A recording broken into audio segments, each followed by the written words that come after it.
Hello दोस्तों, स्वागत है आप सभी का आपके अपने यूट्यूब चैनल में। आज की वीडियो में हम देखेंगे कि नंदा गौरा योजना के तहत नवजात बालिकाओं को जो 11,000 रुपए की धनराशि प्राप्त होती है, उसके लिए आवेदन कैसे करना है, क्या प्रोसेस रहती है उसकी, ऊपर से क्या डॉक्यूमेंट उसके साथ में आपको सपोर्टिंग डॉक्यूमेंट्स प्रोवाइड करवाने पड़ते हैं, किन किन स्टेप्स में एप्लीकेशन फॉर्म है वो भरा जाता है और अमाउंट जो है वो कब तक रिलीज होती है, सारी ही चीजों की डिटेल आज की वीडियो में हम डिस्कस करेंगे। एप्लीकेशन फॉर्म फिल करने के लिए आपको सबसे पहले ऑफिशियल वेबसाइट पे आना है। इसका लिंक आपको डिस्क्रिप्शन में देखने को मिल जाएगा। इसी के साथ में वेबसाइट में सबसे पहले आपको एक मैसेज शो हो रहा होगा कि नवजात बालिका के लिए आवेदन खुला है। नीचे जो है वो साइन इन का ऑप्शन दिया गया है। इसमें आपको रजिस्टर्ड मोबाइल नंबर एंटर करना है और यहाँ पे पासवर्ड एंटर करना है और साइन इन के बटन पे क्लिक कर देना है यदि आपने पहले अपना अकाउंट बना रखा है तो।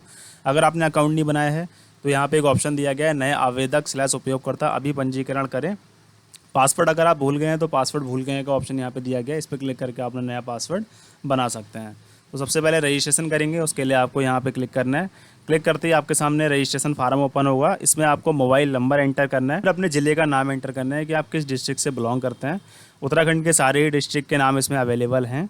उसके बाद यहाँ पे जानकारी दर्ज करने का एक बटन दिया गया है, इस पर क्लिक करना है। क्लिक करते ही आपके सामने एक रजिस्ट्रेशन फार्म ओपन होगा। जो डिटेल उसमें मांगी गई है वो प्रोवाइड करवाएंगे और आपका रजिस्ट्रेशन जो है वो सक्सेसफुली कंप्लीट हो जाएगा। तो मैंने रजिस्ट्रेशन पहले कर रखा था इसलिए मैं सीधा साइन इन करूंगा। तो यहाँ पे अपना मोबाइल नंबर एंटर करना है और यहाँ पे पासवर्ड, उसके बाद साइन इन के बटन पे क्लिक कर देना है। साइन इन करते ही आप डैशबोर्ड पे लॉग इन हो जाएंगे। कुछ इस टाइप का इंटरफेस आपके सामने देखने को मिलेगा। इसमें सिर्फ कन्या के जन्म के टाइम पे जो धनराशि मिलती है उसी का आवेदन फिलहाल हो रहा है, क्योंकि इसमें 3 टाइप की योजनाएं चलती है नंदा गौरा के ही नाम से। उसमें एक होता है 12th पास छात्राओं को जो 51,000 की धनराशि मिलती है। एक विकलांग छात्राओं के लिए होता है कि विकलांग छात्राओं को एजुकेशन के लिए कोई कुछ धनराशि प्रोवाइड करवाई जाती है। तो फिलहाल हम कन्या के जन्म पर जो धनराशि मिलती है उसके बारे में डिस्कस कर रहे हैं। तो आवेदन के लिए जो जरूरी दस्तावेज हैं उसकी लिस्ट यहाँ पे आपके सामने देखने को मिलेगी। पहले नंबर पे है कन्या शिशु की नवीनतम passport size photo. Second number पे माता पिता अभिभावक के हस्ताक्षर। तीसरे नंबर पे स्थायी निवास प्रमाण पत्र। ये माता पिता या बालिका में से किसी एक का होगा तो आप उसको अपलोड कर सकते हो। चौथे नंबर पे है परिवार रजिस्टर की नकल या सभासद पार्षद द्वारा दिया गया प्रमाण पत्र। अगर आप ग्रामीण क्षेत्र से बिलोंग करते हो तो आपके पास परिवार रजिस्टर होगा, और अगर आप शहरी या फिर अर्ध शहरी नगरीय क्षेत्र से बिलोंग करते हो तो सभासद या पार्षद के द्वारा आपको अपनी फैमिली की डिटेल लिखवानी है उनके लेटर हेड पे और उसको अपलोड कर देना है। पाँचवें नंबर पे है राशन कार्ड की प्रति। छठे नंबर पे है संस्थागत प्रसव प्रमाण पत्र जो कि हॉस्पिटल के द्वारा प्रदान किया जाता है कन्या के जन्म के टाइम पे। सातवें नंबर पे है जन्म प्रमाण पत्र। आठवें नंबर पे है आय प्रमाण पत्र जो कि 72,000 से ज़्यादा का नहीं होना चाहिए, मतलब मंथली 6,000 रुपये की अगर आपकी आय है तभी आप एलिजिबल हो इस फॉर्म को फिल करने के लिए, अदरवाइज आप ये फॉर्म भरने के लिए एलिजिबल नहीं हो। 9वें नंबर पे है माता पिता अभिभावक का आधार कार्ड। 10वें नंबर पे है नगरीय ग्रामीण स्थानीय निकाय द्वारा दिया गया गृह कर या किराया समझौते के कागजात। अगर आपका घर जो है वो ग्रामीण क्षेत्र में आता है तो ग्राम प्रधान के लेटर हेड पे आपको ये लिखवाना है कि आप गृह कर देते हैं या नहीं देते हैं। अगर आपका घर जो है वो नगरीय या अर्ध नगरीय क्षेत्रों में आता है तो फिर आपको आपके जो सभासद या फिर पार्षद हैं उनके द्वारा लिखवाना है कि आप जो गृह कर है वो देते हैं या नहीं देते हैं। इसी के साथ में अगर आपका खुद का घर नहीं है और आप किराए में रहते हैं तो जो रेंट एग्रीमेंट है वो अपलोड करना कंपलसरी हो जाएगा। 11वें नंबर पे आपको माता पिता अभिभावक का पैन कार्ड प्रोवाइड करवाना है। 12वें नंबर पे आंगनवाड़ी कार्यकर्ती द्वारा प्रदत्त प्रमाण पत्र। इसका फॉर्मेट आप यहाँ पे क्लिक करके डाउनलोड कर सकते हो। इसका आपको प्रिंट आउट निकालना है। प्रिंट आउट निकालने के बाद आपको इसको प्रॉपर फिल करना है। ये सारी डिटेल जो आंगनवाड़ी कार्यकर्ती होंगी उनके जो रजिस्टर है उसमें डिटेल नोट होगी, उसी से आपको देख करके यहाँ पे जो सारी डिटेल है वो एंटर करनी है। इसी के साथ में उनका जो यहाँ पे सिग्नेचर और नाम वगैरह जो भी है वो सारी चीजें आपको करा के फिर इसको स्कैन करके अपलोड करना है। 13वें नंबर है मातृ शिशु प्रतिरक्षण MCP टीकाकरण कार्ड। जो टीकाकरण कार्ड होता है उसको आपको स्कैन करके प्रॉपरली सारे ही पेज उसके अपलोड करने हैं। नेक्स्ट है परिवार के समस्त सदस्यों की बैंक पासबुक की प्रति एवं विगत 1 वर्ष की स्टेटमेंट की प्रति। तो मतलब जितने भी घर में अकाउंट है उन सभी की बैंक अकाउंट की जो पासबुक है वो चाहिए, प्लस जो 1 साल बीत गया है उस पूरे ही साल का आपको स्टेटमेंट स्कैन करके अपलोड करना है। 15वें नंबर पे है सामाजिक आर्थिक और जाति जनगणना SECC में परिवार की स्थिति के आंकन की प्रति। अगर उपलब्ध है तो ही अपलोड करनी है, अगर नहीं है तो इसके रिगार्डिंग आप एक एफिडेविट बना के इसमें अपलोड कर सकते हो। 16वें नंबर पे भी आपको एफिडेविट अपलोड करना है। इसी वाले एफिडेविट में आप इस चीज को भी मेंशन करोगे कि सामाजिक आर्थिक और जाति जनगणना में परिवार की स्थिति दर्ज है या नहीं है, तो वो चीज आपको यहाँ पे इसमें मेंशन कर देनी है। शपथ पत्र का फॉर्मेट अगर आप चाहते हो तो मेरे व्हाट्सअप नंबर पे मुझसे कांटेक्ट कर लेना, मैं आपको वहाँ प्रोवाइड करवा दूंगा। व्हाट्सअप नंबर आपको मेरा डिस्क्रिप्शन में देखने को मिल जाएगा। इसी के साथ में दोस्तों अब हमारे यूट्यूब चैनल पे लगभग 4,000 सब्सक्राइबर कंप्लीट होने वाले हैं। साथ ही आपको डिस्क्रिप्शन में इंस्टाग्राम ID और व्हाट्सएप चैनल का भी लिंक मिलेगा, तो वहाँ भी जा करके ज़रूर फॉलो कर लीजिए। वहाँ आपको शॉर्ट्स के माध्यम से सारी ही डिटेल की अपडेट जो है वो प्रोवाइड करवाने की कोशिश करता हूँ मैं। साथ ही आपको यूट्यूब में भी शॉर्ट के माध्यम से जो अपडेट्स हैं वो देखने को मिलेंगे बहुत जल्द। और वीडियो थोड़ी लेट हो जा रही है आजकल, क्योंकि कई सारे और भी काम रहते हैं, उस चक्कर में टाइम नहीं मिल पाता है। मैं कोशिश करूंगा कि डेली की एक वीडियो तो एटलीस्ट आपके लिए लेकर के आऊँ। तो अब हम टॉपिक पे आते हैं। 17वें नंबर पे है अन्य आवश्यक दस्तावेज। परिवार के विगत 3 बार के बिजली के बिलों की प्रति एवं विगत 1 बार के पानी के बिल की प्रति और अन्य अगर कोई दस्तावेज है तो उसकी प्रतिलिपि भी आपको इसके साथ में 17वें नंबर पे अपलोड कर देनी है। जो बिजली का बिल है वो 3 बार का चाहिए और जो पानी का बिल है वो 1 बार का चाहिए। लेकिन फार्म भरते टाइम अगर आप उसको येस करोगे ऑप्शन को, तभी आपको अपलोड करना है। अदरवाइज़ आपको, अगर आपके पास कनेक्शन नहीं है तो आपको सिंपली नो कर देना है और आपको कोई भी बिल देने की ज़रूरत नहीं है। तो अब हम बढ़ते हैं इस फॉर्म में आगे। तो यहाँ पे सबसे पहले आपको ऑनलाइन आवेदन के लिए यहाँ क्लिक करें, इसका ऑप्शन दिखेगा। इसी के साथ में यहाँ पे एक नोट दिख रहा होगा आपको, मेरे द्वारा शासनादेश तथा नियमों को पूर्णतः अध्ययन कर लिया गया है।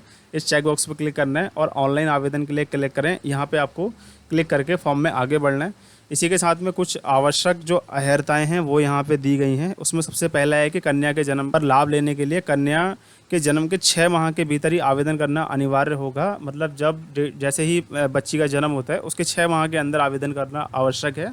अदरवाइज 6 महीने की एज से जैसे ही एक दिन ज़्यादा होता है तो फिर एलिजिबिलिटी क्राइटेरिया के बाहर हो जाते हो आप लोग। तो आप उस टाइम की समय सीमा का ध्यान रखना है आपको खास तौर पर कि 6 महीने के अंदर ही आवेदन हो जाए। इसी के साथ में निर्धारित अधिकतम आय, मासिक आय जो 6000 होनी चाहिए, जो कि मैंने आपको पहले भी बता दिया था। और जो प्रमाण पत्र है वो तहसीलदार द्वारा निर्गत होना चाहिए। ध्यान रखें आवेदन करते समय आय प्रमाण पत्र वैध हो, क्योंकि आय प्रमाण पत्र की एक वैधता होती है दोस्तों, जो कि पहले तो 6 महीने रहती थी लेकिन आजकल 1 साल कर दिया उत्तराखंड के अंदर। तो आपको इस बात का खास तौर पर ध्यान रखना है कि जो इनकम सर्टिफिकेट है वो 1 साल से ज़्यादा पुराना ना हो। जिस दिनांक पे आप आवेदन कर रहे हैं उस दिनांक को जो वैलिडिटी है वो वैलिड हो उस टाइम। साथ ही आपको तीसरे नंबर पर दिया गया है, कन्या शिशु का जन्म सरकारी अस्पताल, निजी अस्पताल, ANM सेंटर तथा ग्रामीण क्षेत्र अस्पताल की सुविधा उपलब्ध नहीं है पर प्रशिक्षित स्वास्थ्य कर्मी द्वारा ही होना चाहिए। सरकारी अस्पताल / निजी अस्पताल अन्य प्रदेशों के भी मान्य होंगे। मतलब किसी भी प्रदेश में जन्म हुआ हो तो भी आप उत्तराखंड के अगर निवासी हैं तो आपको जो नंदा गौरा का लाभ है वो मिलेगा। बालिका के जन्म प्रमाण पत्र के साथ संस्थागत प्रसव के प्रमाण पत्र की प्रति संलग्न करना अनिवार्य है। शहरी क्षेत्र / ग्रामीण क्षेत्र में जिनका प्रस्ताव उपरोक्त संस्थानों में नहीं हुआ है के संबंध में संबंधी नगर निकाय VPDO / ADO पंचायत द्वारा प्रदत्त जन्म प्रमाण पत्र मान्य होगा। सरकारी हॉस्पिटल, निजी हॉस्पिटल या ANM सेंटर में अगर जन्म हुआ है तो वहाँ से जो प्रसव प्रमाण पत्र है वो लेना है। जन्म प्रमाण पत्र भी वहाँ से बनवाना है आपको। इसी के साथ में यदि घर पे हुआ है तो घर पे भी प्रशिक्षित स्वास्थ्य कर्मी के द्वारा ही जो जन्म है हुआ हो, ऐसा इसमें मांगा गया है। यह योजना एक परिवार की किन्हीं 2 बालिकाओं के लिए ही है, मतलब दो ही गर्ल चाइल्ड को ये योजना मिल सकती है। तो ये सारी डिटेल लगभग आपको समझ में आ गई होगी। तो आगे है, यहाँ पे आपको दिया गया है मेरे द्वारा शासनादेश को पूर्णतः अध्ययन कर लिया गया है।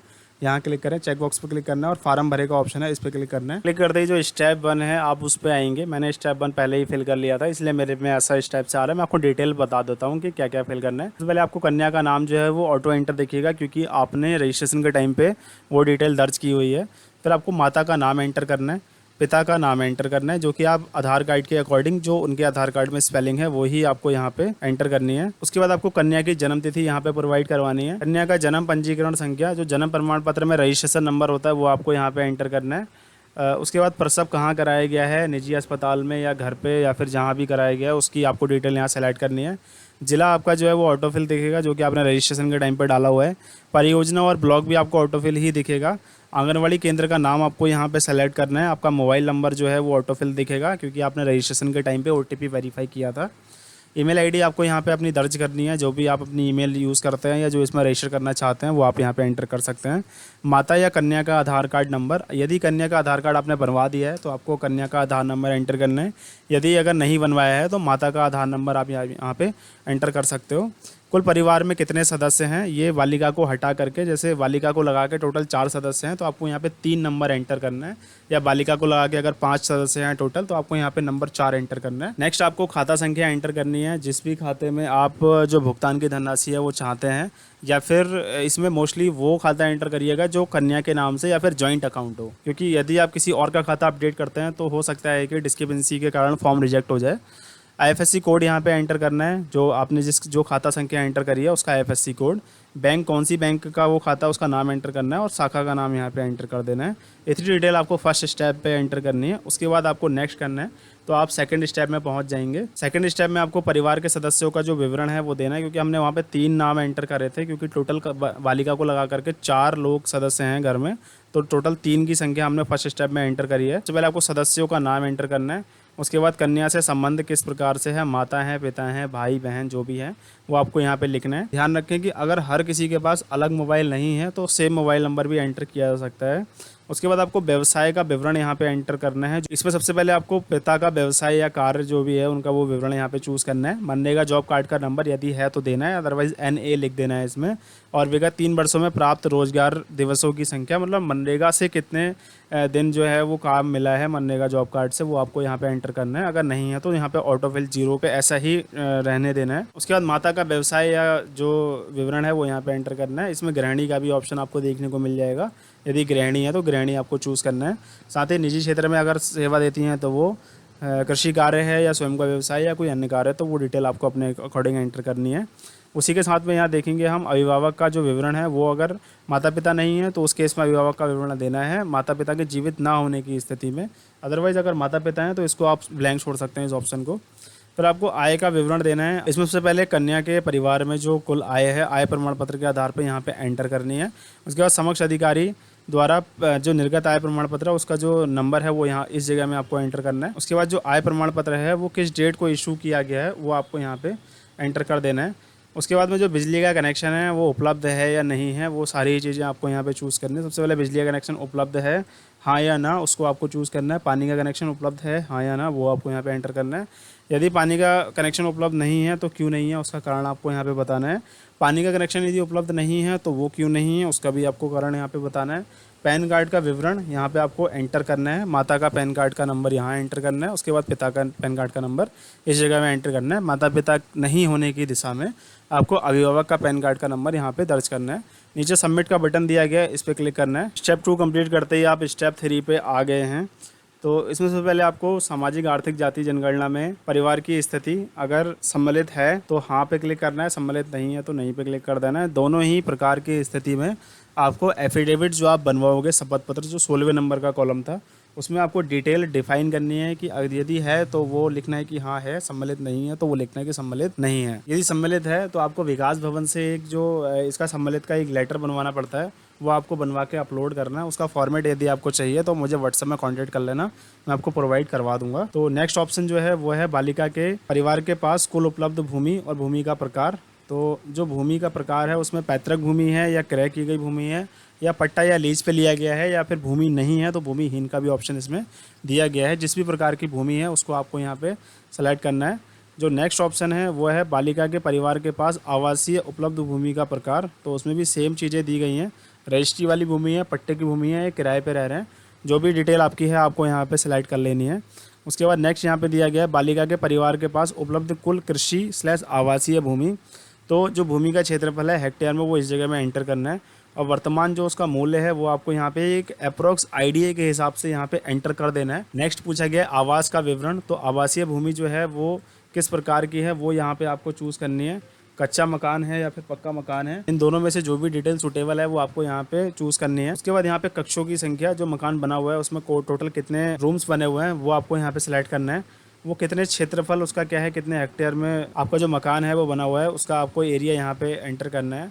वर्तमान मूल्य जो है उसका वो आपको एक अप्रोक्स आइडिया के हिसाब से यहाँ पे एंटर कर देना है। नेक्स्ट पूछा गया परिवार के समस्त सदस्यों के बैंक खातों का विवरण। इसमें आपके परिवार के जितने भी सदस्य हैं उनकी जो बैंक पासबुक है उसकी डिटेल यहाँ पे आपको प्रोवाइड करवानी है। सबसे पहले इस वाले कॉलम में सदस्य का नाम एंटर करना है। यहाँ पे बैंक का नाम आपको सेलेक्ट करना है, सारे ही बैंकों के नाम यहाँ पे आपको देखने को मिल जाएंगे। उसके बाद आपको यहाँ पे नेक्स्ट टैब में खाते की जो संख्या है वो एंटर करनी है और उसमें कुल जमा धनराशि विगत 1 वर्ष में कितनी हो रखी है वो आपको बैंक जाके पूरा स्टेटमेंट निकालना है और उनसे टोटल करके पता करवा लेना। बैंक वाले काफ़ी इजीली तरीके से इस चीज़ को बता सकते हैं, नहीं तो आप तो अगर आप स्टेटमेंट फिजिकल रूप से निकाल के लाते हो तो फिर आपको काफ़ी मशक्कत और मेहनत करनी पड़ सकती है। सारी डिटेल आपको बैंक से पता करके ही यहाँ पे फिल करनी है। उसके बाद नेक्स्ट आपको यहाँ दिया गया है वाहन का विवरण। यदि कोई वाहन है आपके पास तो उसका जो विवरण है वो आपको यहाँ पे एंटर करना है। सबसे पहले मेक एंड मॉडल एंटर करना है, वाहन की संख्या, अनुमानित एक मूल्य, उसकी मार्केट की जो वैल्यू है वो कितनी है। यदि कोई अन्य विवरण है उसका तो वो इस वाले कॉलम में आप लिख सकते हैं। यदि वाहन नहीं है तो इस कॉलम को आप छोड़ भी सकते हैं, कोई इसमें मैंडेटरी का कोई साइन नहीं लगा हुआ है इसके जैसा। तो आपको यहाँ पे खास तौर पे ध्यान रखना है कि आपके पास यदि वाहन है तभी आपको डिटेल एंटर करनी है, और डिटेल के साथ में इसका आरसी इंश्योरेंस भी आपको अपलोड करना पड़ेगा 17वें नंबर के कॉलम में, जो कि अन्य दस्तावेज का एक कॉलम था। उसके बाद नेक्स्ट स्टेप है परिवार के विगत 3 बार के बिजली के बिलों की जो विवरण है वो आपको यहाँ पे एंटर करनी है। इसमें आपको खाता संख्या और बिजली के बिल के जो जमा करा था उसकी डेट और जितनी धनराशि जमा करी है वो डिटेल आपको यहाँ पे प्रोवाइड करवानी है। पानी का कनेक्शन यदि उपलब्ध होता आपके पास तो भी आपको सेम उसका जो खाता संख्या है और बिजली का जो बिल है वो कब जमा करा गया और धनराशि उसकी क्या थी, वो सारी डिटेल आपको यहाँ पे एंटर करनी है। उसके बाद यहाँ पे एक सबमिट का बटन दिया गया है, इस पर क्लिक करना है। तो सबमिट करते ही जो स्टेप 3 है वो कंप्लीट हो चुका है। अब आप आ चुके हैं स्टेप 4 में, जो कि बेहद इंपॉर्टेंट स्टेप है, क्योंकि मोस्टली लोग इसी स्टेप में आकर के गलतियां करते हैं। तो अच्छा, इसमें सबसे पहले एक चीज़ मैं बता दूं कि नंदा गौरा योजना में अगर आपने जो 3 स्टेप कंप्लीट करे हैं इसमें कोई भी डिटेल आपकी गलत होती है तो यहाँ पे आपको ऑप्शन दिया गया है, इस पे इन लिंक्स पे क्लिक करके आप उस डिटेल को करेक्ट कर सकते हो। तो अब हम देखते हैं जो स्टेप 4 है अपलोड डॉक्यूमेंट्स का, वो आपको यहाँ पे कैसे अपलोड करना है, क्या क्या डॉक्यूमेंट अपलोड करने हैं। इसी के साथ में एक यहाँ पे नोट दिया गया, आवेदन पत्र के साथ संलग्न किए जाने वाले प्रमाणित अभिलेखों की प्रति का विवरण इस प्रकार है। तो सारे ही जो डॉक्यूमेंट्स हैं वो यहाँ पे आपको अपलोड करना है। इसमें सबसे पहला जो डॉक्यूमेंट है वो है कन्या की एक पासपोर्ट साइज फ़ोटो, वो आपको यहाँ पे सिंपली सिलेक्ट करनी है और यहाँ पे पासपोर्ट साइज फ़ोटो अपलोड करने का एक ऑप्शन दिया गया है, इस पर क्लिक कर देना है। इसका जो फाइल साइज़ है वो 10 से लेकर के 100 KB के बीच में रहना चाहिए, जो कि इसका फॉर्मेट JPG और PNG हो सकता है। माता पिता और अभिभावक के हस्ताक्षर जो सिग्नेचर हैं वो यहाँ पे आपको अपलोड करने हैं। 10 से लेकर के 100 KB फाइल फॉर्मेट JPG और PNG हो सकता है। सामने यहाँ पे बटन दिया गया है, इन जो ये बटन दिए गए हैं इन पे क्लिक करके पहले आप फाइल सेलेक्ट करोगे। इन पे क्लिक करके आप जैसे ही क्लिक करोगे तो अब फाइल जो है वो अपलोड हो जाएगी, इस चीज़ का ध्यान रखना। स्थायी निवास प्रमाण पत्र आपको यहाँ अपलोड करना है, PDF और JPG और PNG फॉर्मेट में आप कर सकते हो। 100 से लेकर के 1 MB का इसमें स्पेस दिया गया है। इसमें दोस्तों ध्यान रखना कि माता पिता और कन्या अगर तीनों का ही स्थायी बना हुआ है तो आप तीनों का अपलोड कर सकते हो सिंगल PDF बना करके। अगर किसी एक का स्थायी बना है तो भी सफिशियंट है, आप सिंपली उसी का स्कैन करिए और उसको अपलोड कर देना है यहाँ पे। नेक्स्ट जो इसमें है वो है परिवार रजिस्टर की नकल, सभासद द्वारा दिया गया प्रमाण पत्र। तो परिवार रजिस्टर की नकल और सभासद द्वारा दिया गया प्रमाण पत्र जो है उसको आपको इस जगह में एंटर करना है, अपलोड कर देना है। और फाइल साइज़ सेम है दोस्तों, 100 से लेकर के 1 MB, सारी फाइलों का साइज़ जो है वो सेम है, आपको इस बात का खास तौर पर ध्यान रखना है। और मोस्टली PDF फॉर्मेट में ही आपको अपलोड करना है और क्वालिटी अच्छी रहनी चाहिए, क्योंकि 1 MB का साइज़ काफ़ी होता है। 300 DPI में स्कैन करना है आपको। नेक्स्ट स्टेप है राशन कार्ड की प्रति, राशन कार्ड आपको सिंपली यहाँ पे अपलोड कर देना है। संस्थागत प्रसव का प्रमाण पत्र, जितने भी पेजेस हैं सबको स्कैन करना है, PDF बनानी है, अपलोड कर देना है यहाँ पे। जन्म प्रमाण पत्र को भी आपको यहाँ पे स्कैन करना है और यहाँ पे सिंपली अपलोड कर देना है। इनकम सर्टिफिकेट आपको यहाँ पे स्कैन करना है आपका और इसको सिंपली यहाँ पे अपलोड कर देना है। माता और पिता का आधार कार्ड, यदि बालिका का भी आधार कार्ड है तो तीनों की सिंगल PDF बनानी है और यहाँ पे अपलोड कर देना है। क्वालिटी अच्छी मेंटेन करना ताकि आगे चल करके दिक्कत ना हो, रिजेक्ट ना हो फॉर्म। नगरीय और ग्रामीण स्थानीय निकाय द्वारा दिया गया गृह कर या गृह समझौते के कागजात, तो ये जो भी कुछ है आपके पास वो सारा ही आपको सिंगल PDF में स्कैन करना है, अपलोड कर देना है। माता पिता का पैन कार्ड में दोनों की सिंगल PDF बनानी है और अपलोड कर देना है। आंगनवाड़ी द्वारा प्रदत्त प्रमाण पत्र, जो कि वहाँ से फॉर्मेट डाउनलोड होता है, उसको आपको यहाँ पे स्कैन करके अपलोड कर देना है। मातृ शिशु प्रतिरक्षक MCP टीकाकरण कार्ड, जितने भी पेजेस हैं सारे ही पेजेस को स्कैन करके फिर अपलोड करना है यहाँ पे। परिवार के समस्त सदस्यों की बैंक पासबुक की प्रति और विगत 1 वर्ष का विवरण। पहले आपको बैंक पासबुक का जो फ्रंट पेज है वो रखना है PDF में, उसके बाद उसके नीचे के जितना भी स्टेटमेंट है वो सारा रखना है पहले सदस्य का। फिर नेक्स्ट उसके जो सेकंड सदस्य है उसकी पासबुक आएगी, उसके बाद उसका सारा स्टेटमेंट आएगा। इसी हिसाब से आपको सारे ही सदस्यों की जो बैंक पासबुक है प्लस जो स्टेटमेंट है उसकी सिंगल PDF बना लेनी है और उसको यहाँ पे अपलोड कर देना है। सामाजिक, आर्थिक और जाति का जनगणना में परिवार की स्थिति आंकलन की प्रति, अगर यदि है तो भी करना है, नहीं है तो भी आपको बनवा के यहाँ से उसको स्कैन करके अपलोड कर देना है। शासनादेश में जो एफिडेविट है ये आपको बनवाना है, इस पर नोटरी भी करवानी है, 10 रुपये के स्टैम्प पर भी आप बनवा सकते हैं और उसको यहाँ पे अपलोड कर देना है। फॉर्मेट यदि चाहिए, कई लोग ऐसे हैं जिनके पास फॉर्मेट नहीं होता है, तो मेरे व्हाट्सएप नंबर पे कांटेक्ट करके आप फॉर्मेट मुझसे ले सकते हैं, मैं प्रोवाइड करवा दूंगा।